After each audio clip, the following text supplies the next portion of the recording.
On va s'intéresser maintenant à l'actualité des sciences. Comment comprendre les robots? Ben oui, les gens s'attachent aux robots. C'est le sujet d'étude d'une chercheuse du CNRS que Laurence Beauvillard a rencontrée à Grenoble. Et cette scientifique, elle travaille sur le langage, vous allez voir, et plus particulièrement sur la musique des mots qu'on appelle la prosodie.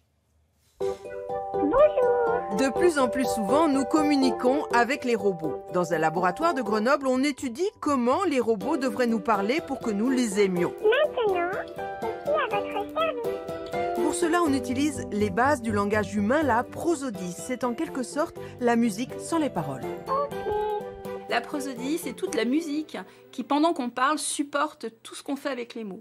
Tout ce qui est sous les mots et tout ce qui va faire qu'on va parler en montant sa voix ou en la descendant, en parlant plus fort ou moins fort, en ayant une voix douce ou une voix rugueuse, en ayant un rythme rapide ou un rythme lent. C'est l'essence même de la construction de la relation avec les autres. Je peux faire quelque chose? Ça, c'est Emox, un robot conçu pour nous manipuler. Est-ce que tu peux allumer la lumière? On voudrait comprendre scientifiquement comment les gens utilisent cette prosodie, à quoi elle sert. Alors les fonctions qu'on a réussi à mettre en évidence ici, ça a été d'utiliser des petits morceaux de prosodie toutes seules, sans aucun mot. Et ces petits morceaux de prosodie qu'on a mis des années à aller collecter chez les humains, ces petits bruits ont un pouvoir excessivement fort d'attachement et de construction de la relation à l'autre. Est-ce qu'on pourrait faire chauffer de l'eau?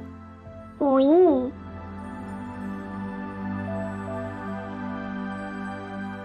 Mettre la bouilloire. Voilà. Les enfants, la première chose qu'ils perçoivent, bien avant d'entendre un son de sa langue, c'est la prosodie. La première chose qu'ils fabriquent, bien avant de pouvoir articuler des sons, c'est déjà des choses prosodiques, sans mots, mais dans lesquelles on comprend parfaitement ce que veut l'enfant, alors qu'il n'a pas encore été capable de fabriquer des mots. Est-ce qu'on peut baisser les stores? Descendre les stores. Alors ici, on travaille sur des robots qui n'ont surtout pas une forme humaine pour éviter un anthropomorphisme trop fort, donc on ne connaîtrait pas les effets, qui n'ont surtout pas un rôle d'humain. Les rôles que jouent les robots ici sont des rôles qui n'existent pas pour un humain. Par contre, on lui donne exactement ce qui, dans le langage humain, permet de s'attacher.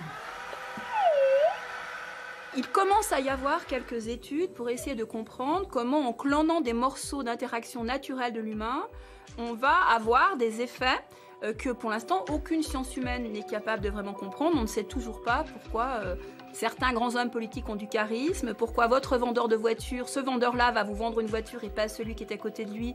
Ils ont pourtant fait à peu près le même background d'études. Cette intelligence relationnelle, sociale, on est à des milliards de kilomètres de comprendre comment ça fonctionne. Par contre, on peut cloner.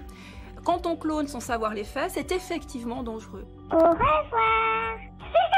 La robotique fait partie de notre quotidien et ces systèmes sont de plus en plus intelligents car on leur a donné des systèmes d'apprentissage qui leur permettent d'évoluer par eux-mêmes. On peut s'inquiéter du fait qu'ils aient accès à nos codes de communication, à cette prosodie.